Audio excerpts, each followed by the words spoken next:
Subrata YouTube চ্যানেলে তোমাদের সকলকে স্বাগত। লার্নিং উইথ সুব্রত ইউটিউব চ্যানেলে তোমাদের সকলকে স্বাগত। প্রিয় ষষ্ঠ শ্রেণীর ছাত্রছাত্রীরা, আজকে আমরা করবো রায়মার্টিন প্রশ্নবিচিত্রা 2024 সালের পরিবেশ ও বিজ্ঞানের 14 নম্বর স্কুলটা। তো আগের ক্লাস পর্যন্ত আমরা 13 নম্বর স্কুল করেছি। তোমরা যারা দেখোনি তোমরা দেখে নাও, প্লে লিস্টে চেক করে বা ডেসক্রিপশনে লিঙ্ক দেওয়া আছে সেখান থেকে দেখে নাও। এই স্কুলটা হচ্ছে পেজ নাম্বার আছে 226 নম্বর পেজ। এই স্কুলে প্রশ্নপত্রগুলো করবো। উত্তরটার নাম হচ্ছে দেখো কিশোরীনগর এস এস সদন উচ্চ মাধ্যমিক। তো স্কুলে প্রথমে দেখো, প্রথমে 14টা এমসিকিউ দিয়েছে। পদার্থ কোনটি একটি যৌগিক পদার্থ? উত্তর হবে পাথুরে চুন। পারদ হচ্ছে একটি তরল ধাতু। একটি তরল ধাতুর নাম কি হচ্ছে? পারদ। তো এরপরে দেখো দিয়েছে প্রশ্নগুলো 227 নম্বর পেজে আমরা পাবো, তাই তো 257 নম্বর পেজে পাবো। দেখো, স্ক্রুয়ের গায়ে যে ধাতব 5 প্যাঁচ থাকে তার নাম হচ্ছে নততল। স্পর্শহীন বলে উদাহরণ হচ্ছে ওজন, এটা স্পর্শহীন বল। আলম্বে একেবারে প্রান্তে অবস্থান করলে কি এ বি সি উভয়, মানে এইটা, তাই তো এই দুটো দ্বিতীয় শ্রেণীর লিভার তৃতীয় শ্রেণীর লিভার। বৃদ্ধির হার বলতে বৃদ্ধি পার সময়কে বোঝায়, বৃদ্ধি বাই সময়। কোন বজ্র পদার্থটি মাটিতে দূষিত করে না? উত্তর হবে কলার খোসা। ঘর্ষণ বল বস্তুর গতিকে কি কমিয়ে দেয়? কোন রাশিটি মৌলিক রাশি নয়? উত্তর হবে ত্বরণ। ত্বরণ কখনো মৌলিক রাশি নয়, কারণ অনেকগুলো রাশি নিয়ে তৈরি।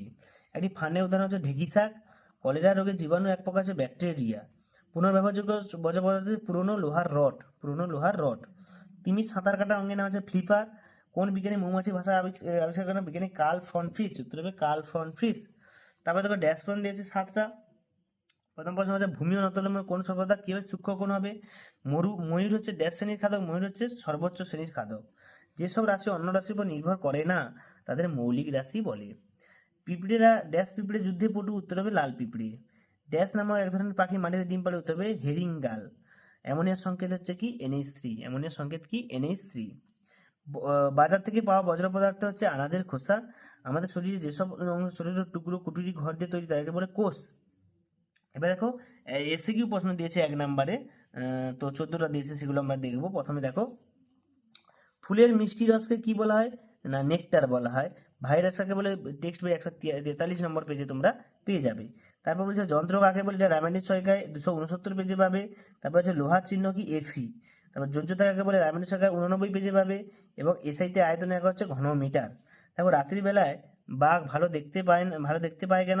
এটা 172 নম্বর পেজে পাবে। তাদের চোখে একটা জিনিস থাকে, টাইপের নাম লুসিডাম বলে, ওইটি ওর জন্য। কোন বছর থেকে বায়োগ্যাস উৎপন্ন? গোবর। বীজপত্র কাকে বলে? রামায়ণের সহায়িকা 304 নম্বর পেজে। কোন শ্রেণী লিভার জানতে হবে? তৃতীয় শ্রেণী লিভারের।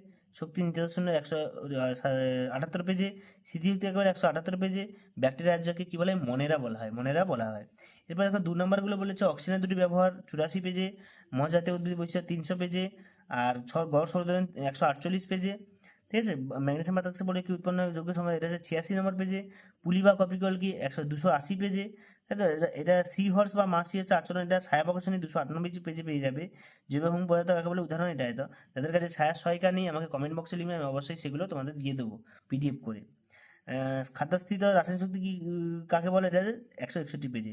খাদ্য পিরামিড, এটা টোটাল পাবে। খাদ্য জাল, পিরামিডের ধাপ 186 পেজে।